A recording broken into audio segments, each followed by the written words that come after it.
Neçə bilenlere çıxasa. Təbrik. Allah zəhmət olsun.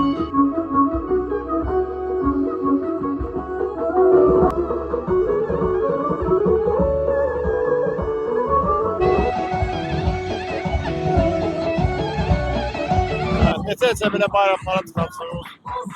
O təşəbbüsü təbrik edirəm. Təbriklər. Sağ olun.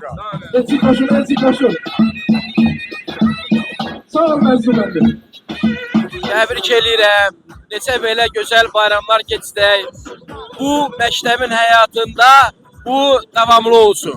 Təbrik edirəm. Bütün müəllim kollektivin başda Tariyel müəllim olmaqla tələbələrimizi hər birinizi təbrik edirəm. Sağ olun, çox sağ olun.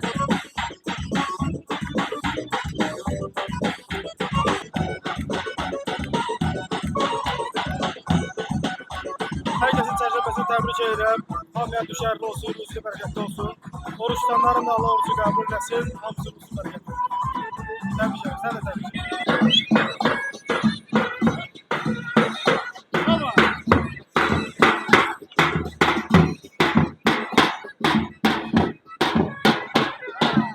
Hər birinizin axşamı xeyir olsun. Çərşənbəniz mübarək olsun.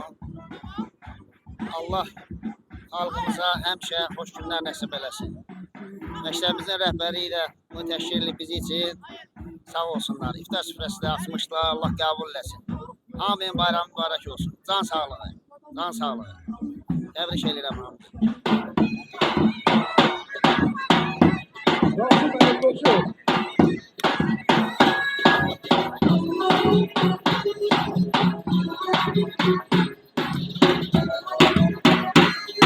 Bayramımızı təbrik edirəm. Neçə belə bayramlar görəsiniz. Allah dünyamızı bir də sahib eləsin, əmin-amanlıq olsun.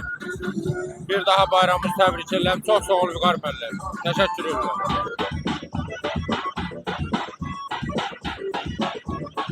Çərşənbə bayramı münasibətilə hər birinizi təbrik edirəm kollektivimiz adına.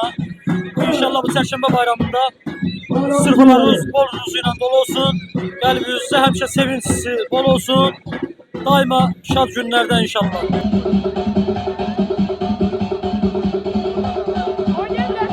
Çok mübarək.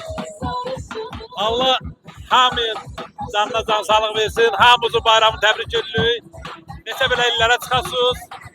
Çox sağ olun. Təşəkkür edirik.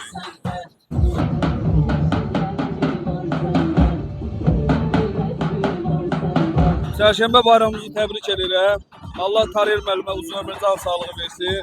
Bu orucluq günündə iftar süfrəsi açdı. Allah hamımızın canını sağ eləsin. Allah Tariyel müəllimin canını sağ eləsin.